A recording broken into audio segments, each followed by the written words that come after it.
नमस्कार, रात के 10 बज रहे हैं। एबीपी न्यूज पर सत्य वचन के साथ हाजिर हूं मैं रोमाना इसार खान। और आज सत्य वचन ये है कि संसद वैचारिक रूप से ठप है। जी, संसद का सत्र चल रहा है, मॉनसून सत्र, लेकिन न चर्चा हो रही है और ना ही कोई काम हो पा रहा है। विपक्ष अड़ा हुआ है कि जासूसी, महंगाई, किसान बिल, इन मुद्दों पर चर्चा हो। सरकार अड़ी हुई है कि चर्चा उन्हीं मुद्दों पर होगी जो पहले से तय थे, और इसी वजह से संसद में एक डेडलॉक की सी स्थिति बन गई। हर रोज मॉनसून सत्र हंगामे की भेंट चढ़ रहा है। थोड़ी थोड़ी देर में सदन को स्थगित करना पड़ जाता है। तो अब सवाल यह है कि आखिर जिम्मेदार कौन है और संसद चलाने की जिम्मेदारी है किसकी?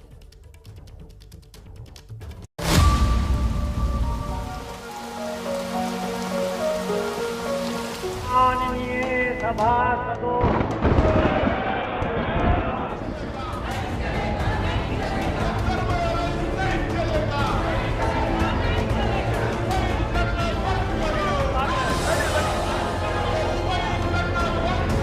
सभा की कार्यवाही दोपहर 12 बजे तक के लिए स्थगित की जाती है।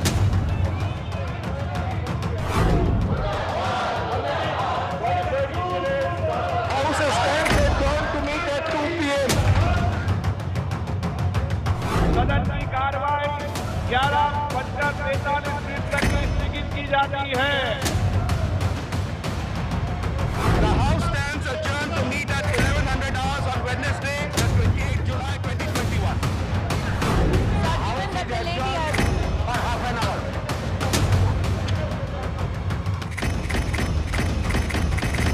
स्थगित, स्थगित और स्थगित। राज्यसभा हो या लोकसभा, संसद के दोनों सदनों का यही हाल है। House stands adjourned to meet at 2 p.m.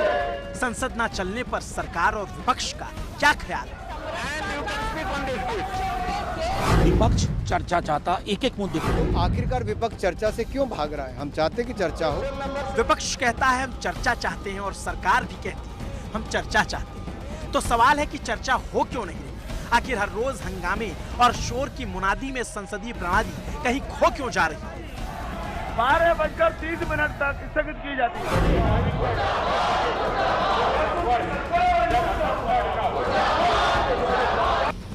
यूं तो दिल्ली का मौसम सुहाना है, संसद भवन के अहाते में भी बारिश का रोज आना जाना है, लेकिन संसद के भीतर का तापमान कम होने का नाम नहीं ले रहा। एक तो मुद्दों की गर्मी, दूसरा मिजाज का सवाल है।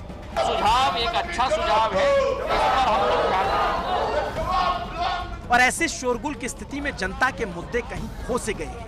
यकीन मानिए, सरकार अपनी धुन पर अडिग है, विपक्ष अपनी धुन पर डटा है। प्रधानमंत्री मोदी कह चुके हैं कि विपक्ष की मंशा ही नहीं है कि संसद चले, और विपक्ष कहता है हम चाहते हैं संसद चले, मगर मुद्दे का हल तो निकले। विपक्ष चर्चा चाहता एक एक मुद्दे पे। हम कैसे लोगों को डिमोरलाइज कर सकते हैं? हमारा किसान 8 महीने से परेशान है, दूसरी तरफ महंगाई का ये आलम है, बेरोजगारी का ये आलम है। लेकिन ये माई वे और हाईवे वाली बात नहीं होगी ना।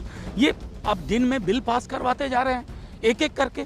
संसदीय परंपराएं अब ध्वस्त करने पे आमादा हैं, और मैं कहता हूं कि इनको विपक्ष की जरूरत नहीं है संभवतः। अब इनका गरूर और अहंकार ही इनके खात्मे की इबारत लिख दे। विपक्ष क्यों नहीं चलने दे रहा? गवर्नमेंट चाहे तो हाउस चले। गवर्नमेंट जब जनता के मुद्दों पर बात ही नहीं करना चाहती तो हम लोग क्यों आते हैं हाउस में? आप लोग चाहते हैं पेगासस पे चर्चा हो, जांच हो, चर्चा हो, किसानों संबंध और महंगाई पर चर्चा हो, किसानों वाले मामले पर चर्चा हो। 3 ही मुद्दे हम लोगों ने मांगे थे और तीनों ने हमारे चेयरमैन साहब के सामने गवर्नमेंट स्वीकार किया था। हम इसके लिए तैयार, और एक पे भी चर्चा नहीं हो रही। क्यों नहीं कर रहे प्रोसेस साहब आपको ऐसा क्यों? अरे इनकी चोर की दाढ़ी में तिनका। यानी सारा मामला कथित जासूसी के मामले पर फंसा है। समूचा विपक्ष एक छतरी के नीचे खड़ा है, और जब भी लोकसभा या राज्यसभा में कार्यवाही शुरू होती है, विपक्ष इसी पर हंगामा शुरू कर देता है। पूरी तरह से उल्लंघन किया जा रहा है। वहाँ नारेबाजी, कोई विदाउट मास्क नारेबाजी की जा रही है। और सत्य वचन ये कि पिछले 10 दिन के मानसून सत्र में लोकसभा ने सिर्फ 13% काम किया, राज्यसभा ने सिर्फ 23% काम किया। लोकसभा की 1 घंटे की कार्यवाही में 1.5 करोड़ रुपए खर्च होते हैं, यानी रोज के 6 घंटे और 9 करोड़ रुपए दिन का। राज्यसभा की 1 घंटे की कार्यवाही में 1.1 करोड़ रुपए खर्च होता है, यानी रोज के 6 घंटे की कार्यवाही करीब 5.5 करोड़ रुपए खर्च होते हैं।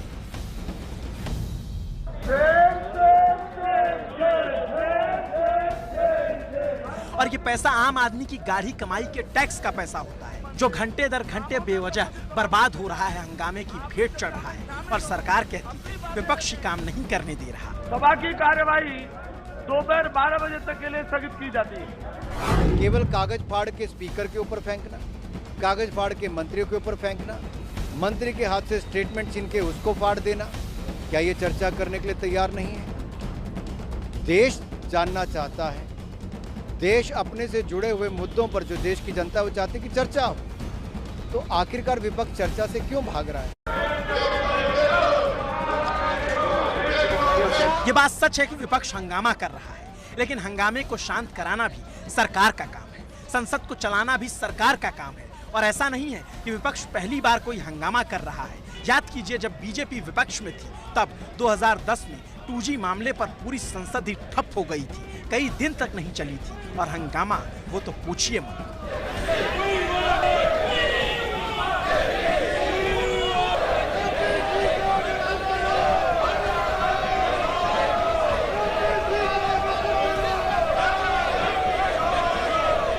और तब भी सरकार यही कहती थी विपक्ष संसद नहीं चलने दे रही, और आज की सरकार भी यही कह रही है। लेकिन फिर आखिर में वही बात आ जाती है कि संसद को चलाना तो सरकार का काम है, जैसे पहले चली थी अब भी चलाना होगा। पेगासस पे आप डेडलॉक तोड़िए। डेडलॉक कौन तोड़ेगा? आप संसदीय इतिहास उठा के देखिए, ट्रेजरी बेंच की, सत्ता प्रतिष्ठान की जिम्मेवारी होती है कि डेडलॉक तोड़े। देखिए, संसद चलाना इसकी जिम्मेवारी सरकार की है। जब हम लोग भी थे तो हम लोग सरकार चलाने की पूरी कोशिश करते। लेकिन डेडलॉक टूटने की गुंजाइश कम नजर आ रही, क्योंकि महंगाई और किसानों के मुद्दे पर सरकार को घेरने वाली कांग्रेस पेगासस जासूसी मामले में स्थगन प्रस्ताव ले आई है। स्थगन प्रस्ताव के तहत सारे काम छोड़कर उसी मुद्दे पर चर्चा करनी होती है जो मुद्दा प्रस्ताव में हो। स्थगन प्रस्ताव के लिए 50 सांसदों का हस्ताक्षर जरूरी होता है। प्रस्ताव को स्वीकार करना या न करना स्पीकर का अधिकार होता है। स्पीकर चाहे तो प्रस्ताव अस्वीकार कर दे, उसे कारण बताना नहीं होगा। और सत्य वचन यह है कि स्थगन प्रस्ताव अक्सर विपक्ष की तरफ से लाया जाता है। इसका मतलब यही होता है कि बाकी काम छोड़िए और जो सबसे जरूरी मुद्दा हम बता रहे हैं उस पर चर्चा कीजिए। और स्थगन प्रस्ताव स्वीकार होने की स्थिति में कम से कम 2.5 घंटे की चर्चा जरूरी होती है। आपको संसद सदस्य हैं, हम तो राज्यसभा चलाने की कोशिश कर रहे हैं। सिर्फ हम यही चाहते हैं पेगासस इशू पे डिस्कशन हो, और उस डिस्कशन के लिए प्रधानमंत्री और अमित शाह जी हाजिर रहे, या कम से कम दोनों में से एक तो रहे। मतलब कांग्रेस समेत समूचे विपक्षी दल की एकाकी कोशिश यही है कि स्थगन प्रस्ताव स्वीकार किया जाए। लेकिन स्थगन प्रस्ताव सत्ता पक्ष के लिए नाक का सवाल होता है। प्रस्ताव के स्वीकार होने का मतलब होता है कि सरकार उस मुद्दे पर बहस करने के लिए मजबूर होगी जिस पर विपक्ष चाहता है। लेकिन ये लोकतांत्रिक प्रक्रिया का हिस्सा है। और सत्य वचन यह है कि वाजपेयी सरकार में 5 बार स्थगन प्रस्ताव स्पीकर की तरफ से स्वीकार किया गया। मनमोहन सरकार में भी स्थगन प्रस्ताव 9 बार स्वीकार किया गया। लेकिन मोदी सरकार के बीते 7 सालों में एक भी स्थगन प्रस्ताव स्वीकार नहीं किया गया है। जबकि सत्य वचन यह है कि इससे पहले 22 बार विपक्ष की तरफ से इस प्रस्ताव का नोटिस दिया जा चुका है। लेकिन एक बार भी विपक्ष के मुद्दों को तरजीह नहीं दी गई। तो सवाल है कि क्या इस बार स्थगन प्रस्ताव स्वीकार किया जाएगा? नरेंद्र मोदी जी ने और अमित शाह जी ने हिंदुस्तान की लोकतांत्रिक आत्मा पर चोट मारी है। इसीलिए हम पेगासस पे डिस्कशन चाहते हैं, और इसीलिए हम पेगासस पे डिस्कशन होने से पहले हम कहीं नहीं जाएंगे। नेशनल सिक्योरिटी के मामले में ये सरकार बात नहीं करना नहीं चाहती, तो कौन से मसले पर बात करना चाहती? ये आयरे गैरे वाली चीज तो हमेशा होती है, छोड़ दीजिए। आपने देखा होगा पूरा अपोजिशन यूनाइटेड है और यूनाइटेड रहेगा राष्ट्रीय सुरक्षा के मामले पर, और फार्मर्स एक्ट के ऊपर हम एक साथ रहेंगे। देखो, बिना सियासी ज़मीन के सामंती ज़मींदारी की जंग चल रही है, और बिना सियासी ज़मीन के जो सामंती ज़मींदारी की जंग है, हवाई हंगामा है, उससे कोई फ़ायदा नहीं। जिस मुद्दे पर भी डिबेट करना है आप हाउस में करो ना, हंगामे से तो डिबेट नहीं होती। सरकार कहती है हम चर्चा को तैयार हैं और विपक्ष कहता है कि जासूसी के मुद्दे पर ही सबसे पहले चर्चा होगी, क्योंकि यह व्यक्तिगत नहीं राष्ट्रीय सुरक्षा का मसला है। लेकिन पिछले दिनों जासूसी के मुद्दे पर सरकार के रुख और इतिहास दोनों इस ओर इशारा करते हैं कि स्थगन प्रस्ताव शायद ही स्वीकार किया जाए, क्योंकि ऐसा होने का मतलब है कि विपक्ष का भारी पड़ना, और विपक्ष की तरफ से हंगामा भी इसीलिए। आपके माध्यम से सरकार की कार्यवाही 12:30 तक स्थगित की जाती है। लेकिन पिछले एक हफ्ते से चले आ रहे इस हंगामे के जरिए स्थगन प्रस्ताव स्वीकार होने की संभावना भी कम ही नजर आती है, क्योंकि इतिहास उठाकर देखेंगे तो पाएंगे सबसे ज्यादा इंदिरा गांधी की सरकार में 23 बार 10 सालों में स्थगन प्रस्ताव स्पीकर की तरफ से स्वीकार किया गया, लेकिन मोदी सरकार में एक भी बार आज तक स्थगन प्रस्ताव स्वीकार हुआ नहीं है स्पीकर की तरफ से। तो ऐसे में इस बार भी बहुत कम गुंजाइश लगती है, क्योंकि ये मुद्दा ऐसा है जिसमें विपक्ष बार बार सीधे प्रधानमंत्री और गृह मंत्री को निशाने पर ले रहा है। हम नरेंद्र मोदी जी से, अमित शाह से ये पूछ रहे हैं कि आपने इस हथियार का प्रयोग हिंदुस्तान के लोकतांत्रिक इंस्टीट्यूशन के खिलाफ क्यों किया? हिंदुस्तान के लोकतंत्र ने क्या किया है जो आपने इस हथियार को लोकतंत्र के खिलाफ यूज किया? पर इन आरोपों के बीच का एक सत्य वचन ये कि सरकार पहले ही जासूसी के मुद्दे को खारिज कर चुकी है, और विपक्ष तो लगातार ये कह रहा है कि इजराइल की सरकार पेगासस बनाने वाले एनएसओ के दफ्तर पर छापेमारी कर रही है, फ्रांस में इस मुद्दे पर जांच हो रही है, तो यहाँ चर्चा तक क्यों नहीं की जा रही? एबीपी न्यूज के लिए संवाददाता प्रशांत के साथ आशीष कुमार सिंह की रिपोर्ट।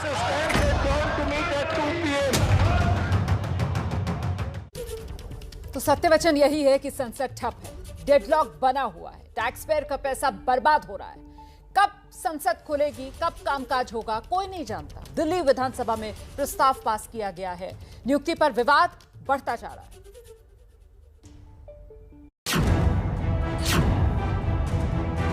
मुझे लगता है शायद वो सुप्रीम कोर्ट के आदेश के खिलाफ है। सुप्रीम कोर्ट ने जो इस बारे में आदेश पारित किया है उसके वो खिलाफ है, और केंद्र सरकार का फर्ज बनता है कि सुप्रीम कोर्ट के आदेशों को माना जाए। तो फिर राकेश अस्थाना को दिल्ली का कमिश्नर बनाए जाने के खिलाफ न सिर्फ सीएम अरविंद केजरीवाल हैं, बल्कि समूची आम आदमी पार्टी ने ही मोर्चा खोल रखा है। दिल्ली विधानसभा में तो बाकायदा उस नियुक्ति के खिलाफ प्रस्ताव पास हुआ, और सवाल यही कि आखिर रिटायरमेंट के 3 दिन पहले ऐसा क्या हुआ जो राकेश अस्थाना को कमिश्नर बना दिया गया, जबकि सुप्रीम कोर्ट का आदेश है कि अगर किसी अधिकारी का कार्यकाल 6 महीने से कम का बचा है तो सूबे का पुलिस मुखिया उसे नहीं बनाया जा सकता। और उसी आदेश का हवाला देकर दिल्ली सरकार राकेश अस्थाना की नियुक्ति पर सवाल उठा रही है। देखिए, इस पर विवाद चल रहा है, सभी विपक्षी दलों ने उसकी आलोचना की, और उसमें सबसे बड़ी बात यह है कि पूरा भारत गुजरात के कैडर को सौंप दिया गया। ये कहाँ तक उचित है? Reserve bank of India Gujarat के हाथ, और दिल्ली पुलिस कमीशन वो 31 जुलाई को रिटायर होने वाले थे, और उनको इमीडिएट ला करके कोई चर्चा नहीं, कोई बातचीत नहीं, दिल्ली की बागडोर अनकॉन्स्टिट्यूशनल वे में सौंप दी गई। कॉन्स्टिट्यूशन अधिकार नहीं देता। आम आदमी पार्टी को ऐतराज इस बात पर भी है कि आखिर सारे महत्वपूर्ण पद गुजरात कैडर के अधिकारियों को ही क्यों दिए जा रहे हैं। लेकिन सवाल है कि क्या केंद्र के इस फैसले को कोई कोर्ट में चुनौती दे सकता है, जबकि वो कह रही है सब कुछ नियम के मुताबिक हुआ है।